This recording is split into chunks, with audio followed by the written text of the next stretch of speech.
O Deus da aliança é o personagem central do livro de Êxodo. Como ele cumpriu a sua aliança com Abraão, Isaque e Jacó, de fazer deles uma grande nação, um povo escolhido do Senhor. O livro de Êxodo inicia com o crescimento do povo de Israel no Egito. A reação dos egípcios diante disto e como os oprimiram. O livro mostra-nos como Deus se lembrou da aflição do seu povo, como, através de providências e intervenções extraordinárias, o Senhor agiu para que eles pudessem estar libertos daquela situação. Como ele estabeleceu um relacionamento de aliança com o povo de Israel. Como os guiou, os ensinou e os corrigiu através de uma longa e difícil jornada no deserto, apesar de todas as rebeliões do povo contra ele. Deus pacientemente os tratou, cuidou deles, conduzindo-os à terra prometida. Assim é que o Êxodo termina com a construção do tabernáculo, Deus se fazendo presente para estar com o seu povo.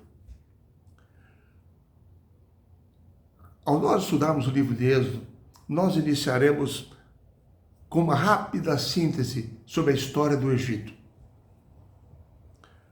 Fundado pela família de Misraim, filho de Cão, filho de Noé, às margens do rio Nilo, o Egito foi uma das primeiras civilizações a surgir após a Torre de Babel. Inicialmente, eles fundaram a cidade de Mênfis, junto à foz do rio Nilo. Surgiram algumas dinastias ali no Egito, e elas se sucederam em disputas umas com as outras, incluindo famílias sacerdotais. O Egito tornou-se muito desenvolvido, não apenas na matemática, nas ciências, na astronomia, na medicina, como também tornou-se um povo profundamente místico e religioso. Os egípcios eram politeístas. Para eles, o ser vivo era um deus, ou filho de um deus. Os faraós eram filhos de deuses, especialmente o do deus Ra, Deus Sol. Com o desenvolvimento do Egito, alguns séculos depois, algumas famílias de sacerdotes fundaram a cidade de Tebas, 800 quilômetros distante da foz do Nilo. Viviam em constante disputa com aqueles que moravam em Mênfis. E algumas dinastias de faraós egípcios governaram de Mênfis, outras de Tebas. E em algumas épocas, o Egito esteve dividido entre dois reinos. Um liderado por Mênfis, a cidade antiga ao norte, outro liderado por Tebas, a cidade mais nova, ao sul. Quando Abraão desceu para o Egito no ano de 1880, reinava a forte 12ª dinastia de sacerdotes de Tebas, que controlavam todo o Egito, que o haviam unificado num reino só. Deus não permitiu que Abraão permanecesse ali no Egito naquela ocasião e determinou que ele retornasse a Canaã. Era de grande risco a sua família permanecer no Egito. A terra de Canaã estava dividida em pequenos reinos, pequenas cidades-estados. Em cada cidade havia um rei. Assim havia menos perigo. E Deus ia movendo a história para proteger o seu povo e para cumprir a sua promessa. Um dos pontos chaves para nós entendermos a cronologia bíblica é que o tempo contado na Bíblia dos 430 anos de Israel no Egito são contados a partir da descida de Abraão para o Egito, e não apenas a partir da descida de Jacó. Abraão desceu no ano de 1880, Jacó no ano de 1665 a.C. Em Gálatas capítulo 3, verso 17, nós percebemos que esse era o cálculo cronológico dos 430 anos. Assim, a descendência de Jacó permaneceu no Egito 215 anos. O contexto após a visita de Abraão ao Egito é impressionante. A partir de 1785, com a queda da 12ª dinastia que governava ao tempo de Abraão, o Egito novamente dividiu-se em dois reinos. A 13ª dinastia governava de Mênfis no norte e a 14ª dinastia governava de Tebas no sul. Logo que nos anos seguintes, o reino do norte, governado a partir de Mênfis, começou a ser invadido por um povo semita que havia imigrado da Ásia para aquela região, os Hicsos. Foi uma invasão gradativa, a um ponto tal que no ano 1720 eles ocuparam uma das principais cidades do delta do Nilo, a cidade de Ávares. Eles continuaram a crescer, a invadir o Egito. E o que aconteceu? No ano de 1650, eles conquistaram a capital do Reino do Norte, a cidade de Mênfis. Assim iniciaram a 15ª dinastia de faraós. Eram agora faraós não egípcios, faraós Hicsos. Foi nesse tempo que José veio para o Egito e surgiu como governador por providência divina. Era Deus mais uma vez dirigindo a vida, a história do seu povo. Em 1665, quando Jacó desceu com sua família para o Egito, eles foram acolhidos por um faraó Ixo, que lhes cedeu a terra de Gósen na foz do Nilo para viverem. José viveu mais 40 anos após a descida da família de Jacó para o Egito. Durante mais ou menos uns 60 anos seguintes, também os israelitas gozaram de uma relativa liberdade, se multiplicando pelas bênçãos do Senhor. Até que, de acordo com a Bíblia, surgiu um faraó que não conhecera José. A arqueologia e a história nos ajudam a esclarecer o quadro naquele momento no Egito. Em 1550, Amés I, ou Amós I, que havia estabelecido uma nova dinastia, a 18ª, no Reino do Sul, em Tebas, uma dinastia de sacerdotes, avançou sobre a cidade de Mênfis, derrotou os Hicsos e unificou o Egito. Amós I estabeleceu um império novo, um Egito unificado. Muitos Hicsos foram mortos, a maioria foi expulsa e os que continuaram no Egito foram tornados escravos. Todos os estrangeiros agora, para os egípcios, eram vistos como inimigos. Nesse contexto, temendo o crescimento também dos israelitas, que já haviam se multiplicado, o faraó Amenhotep I decidiu oprimir o povo de Israel. Mais tarde, o faraó Tutmés I emitiu um decreto mandando matar todos os meninos hebreus recém-nascidos. Com isso, ele visava bloquear o crescimento dos hebreus. Eles não seriam mais uma ameaça para o Egito.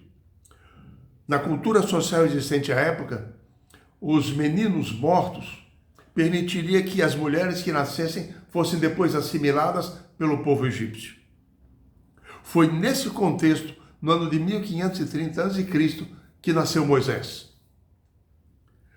As parteiras hebreias Sifrá e Poá, pela sua fidelidade e temor ao Senhor, se recusando em matar os meninos, tiveram seu nome escrito nas Escrituras, porque elas temeram ao Senhor. Elas fizeram bem ao povo de Deus. Faraó, indignado, determinou que todos os meninos recém-nascidos fossem mortos. E nesse contexto, quando Moisés nasceu, a mãe de Moisés o escondeu durante 3 meses. Mas diante dessa situação, ela não pôde mais ocultá-lo. Ela o pôs num cesto de vime calafetado com betume. colocou entre a vegetação do Nilo, aguardando a providência divina. Em Gênesis capítulo 15, o Senhor prometeu a Abraão que a sua descendência herdaria a terra de Canaã, mas que primeiro ela seria escrava no Egito, e na quarta geração ela retornaria para a terra de Canaã. Deus usou aquele pequeno bebê para cumprir a sua promessa. Pela providência divina, Moisés foi recolhido do rio pela filha de Faraó, que lhe deu o nome de Moisés. Significa tirado das águas. Ele foi entregue para sua mãe Joquebede, que cuidou dele durante 12 anos, até levá-lo de volta ao palácio, onde recebeu o preparo como filho da filha de Faraó. Vamos retornar ao contexto histórico do Egito nesse tempo. Bom, vale a pena lembrar que a seleção de nomes e datas no Antigo Egito é algo muito complexo. Mas segundo os arqueólogos e historiadores, nós podemos ter um resumo da época de Moisés. Aconteceu mais ou menos o seguinte: Tutmés I, aquele que havia decretado a morte dos meninos, teve 2 filhos, Tutmés II e Hatshepsut, uma filha. Hatshepsut provavelmente foi quem adotou Moisés. Entregou a sua mãe, que depois de 12 anos o levou ao palácio. O curioso dessa história é que os historiadores descobriram que essa moça, Hatshepsut, casou-se com o seu meio-irmão, era meio-irmão porque era irmão só da parte de pai, Ramsés II, que com a morte do pai assumiu o trono. Casar-se irmãos era um costume naquele tempo. Mas observemos agora uma situação criada. Tutmés II, que assumiu o trono, ele teve uma filha com uma concubina, que depois vai aparecer na história com o nome de Tutmés III. Hatshepsut, por sua vez, ela tinha em Moisés um filho adotivo. Assim, esses 2 jovens estavam no palácio. Quando Hatshepsut casou-se com Tutmés II, ele assumiu o trono, mas ele reinou somente por 4 anos e morreu. Só que quando ele morreu, o seu filho Tutmés III era ainda uma criança. O que a rainha fez, Hatshepsut? Bom, ela assumiu o trono juntamente com o seu filho como corregente, cuidando dele e ajudando nos negócios do reino. Só que os historiadores já descobriram que ela era muito ativa, muito dinâmica, e na verdade era ela quem reinava de fato, até que Tutmés III pudesse realmente crescer. Gradualmente ele foi assumindo os negócios do reino, mas ela permaneceu como corregente durante 21 anos. O impressionante é que após a sua morte, Tutmés II assumiu. Tutmés III mandou apagar todos os registros dela. Ele não queria ter mais lembrança daquela que fora rainha, a esposa do seu pai, rainha corregente com ele.